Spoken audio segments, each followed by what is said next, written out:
गोकुलानंदं कौस्तभभरणं हरिं ध्यायत सत्यं শ্রীবৎ পাদভূষিতং চতুর্ভুজ। এক মিনিট ঠাকুর মশাই, মাফ করবেন, আপনি ভুল মন্ত্র পাঠ করছেন।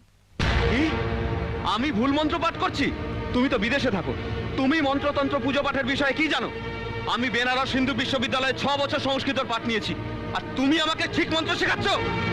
আপনি 6 বছর শিক্ষা গ্রহণ করে থাকতে পারেন, কিন্তু আমার এই 6 বছরের ছেলে রনি, সে আপনাকে সঠিক মন্ত্র পাঠ করে শোনাতে পারে।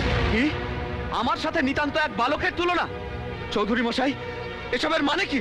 সাবিত্রী, ওকে বুঝিয়ে দাও এই বাড়িতে ও শুধুমাত্র একজন অতিথি, আমাদের ব্যাপারে যেন নাক না গলায়। অপরাধ নেবেন না বাবা, ভুল মন্ত্রপাঠে পুজো করলে সংসারের অমঙ্গল হয়। অপমান, এ ঘোর অপমান। চৌধুরী মশাই, আপনার এই পুজো অসম্পূর্ণ রেখে চলে যেতে আমি বাধ্য হচ্ছি। না না, ঠাকুর মশাই যাবেন না। দাঁড়াও চক্রবর্তী, প্রশ্ন যখন উঠেছে, ঠিক ভুলের সমাধান না হওয়া পর্যন্ত এখান থেকে তোমার যাওয়া উচিত নয়। আর এই বালকের মুখে মন্ত্রপাঠ শুনতে তোমার আপত্তি কিসে?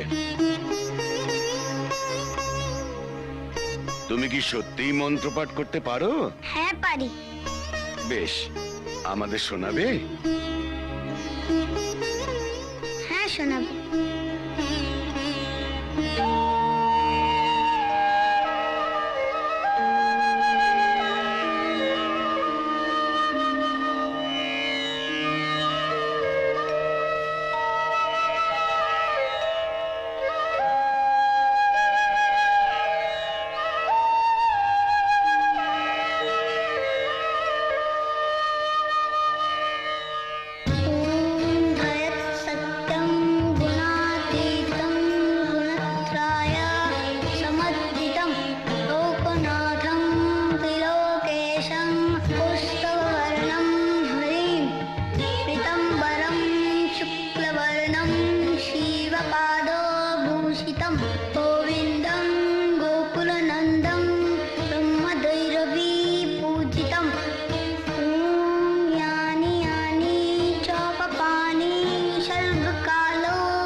চক্রবর্তী, এটাই সঠিক মন্ত্র। আর এই বালকটি বিদ্বান ব্যক্তির মতো সেটা পাঠ করে শোনান। চক্রবর্তী, মানুষ মাত্রই ভুল হয়, এতে রাগ করার কি আছে? আমি আপনাকে কষ্ট দিয়েছি, আমাকে ক্ষমা করে দেবেন। না বাবা না, তুমি আমার জ্ঞান চক্ষু খুলে দিয়েছো বাবা, আশীর্বাদ করি অনেক বড় হোক। বিদেশে বাস করেও আমাদের ঐতিহ্য সংস্কৃতি কিছুই ভুলোনি? চৌধুরী মশাই, এমন জামাই আর নাতিকে নিয়ে আপনার গর্ব হওয়া উচিত। এরাই আপনার বংশের মুখ উজ্জ্বল করবে।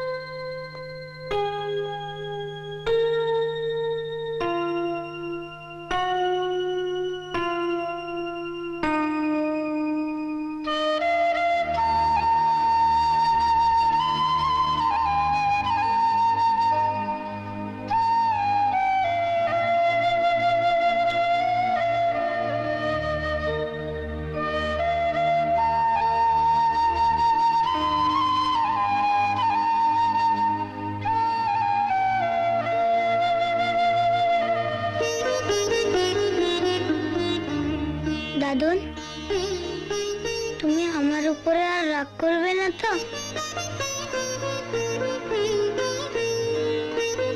আমি কি তোমার আদর আর ভালোবাসা পাবো না দাদুন?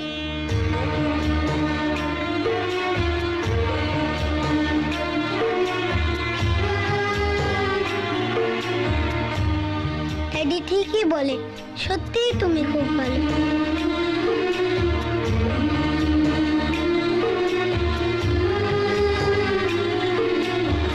কিছু হাসি, কিছু আশা, কিছু মধুর ভালোবাসা